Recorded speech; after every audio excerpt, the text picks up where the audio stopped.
Team যাচাই বাছাই করে 16টি মামলা দায়ের করেছে আনুষ্ঠানিকভাবে। 300টির উপর অভিযোগ করা হয়েছে। এর মধ্যে আমাদের প্রসিকিউশন টিম যাচাই বাছাই করে 16টি মামলা আনুষ্ঠানিকভাবে দায়ের করেছে। এই 16টি মামলার মধ্যে 4টি মামলার তদন্ত কাজ এই মাসের মধ্যে শেষ হবে বলে আমরা আশা করি। এরপর চার্জশিট গঠনের মাধ্যমে আনুষ্ঠানিকভাবে বিচার কাজ শুরু হবে।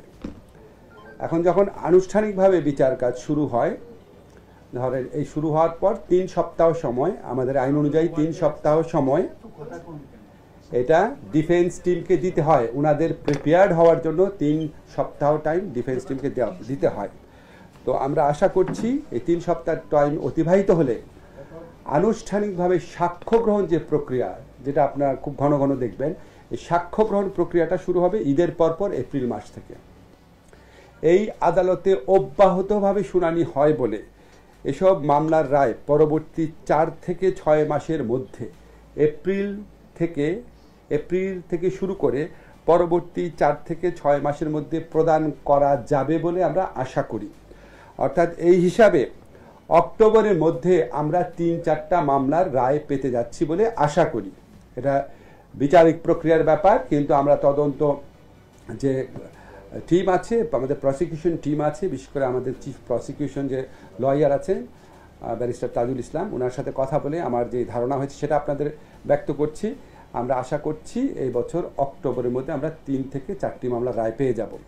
এই সমস্ত মামলায় সাবেক প্রধানমন্ত্রী শেখ হাসিনা সহ আওয়ামী লীগের শীর্ষস্থানীয় নেতৃবৃন্দ এবং শীর্ষস্থানীয় কিছু পুলিশ এবং প্রশাসনিক কর্মকর্তা এই সমস্ত মামলায় আসামি হিসাবে রয়েছেন, যে 3-4টা মামলার কথা আপনাদেরকে বললাম। এখন আপনাদেরকে একটু ব্যাখ্যা করে দেখবেন যে আমরা যদি পুরা বিচার কার্যটা ধরি, তাহলে পুরা বিচার কার্যটা শেষ হতে শুরু থেকে শেষ পর্যন্ত আমাদের 1 বছরের মতো সময় লাগছে। এখন আপনারা যারা বিচার প্রার্থী আছেন, আপনাদের নিশ্চয়ই খারাপ লাগতে পারে 1 বছর লাগছে কেন। আপনাদের জন্য আমি একটা তথ্য দেই। এই আন্তর্জাতিক অপরাধ আদালতে শেখ হাসিনার আমলে যখন জামাতে ইসলামের কিছু লিডারের এবং বিএনপির একজন লিডারের বিচার হয়, সেই বিচার কার্যগুলো সম্পন্ন হতে গড়ে অন অ্যাভারেজ কমপক্ষে 2.5 বছর লেগেছিল, কমপক্ষে 2.5 বছর।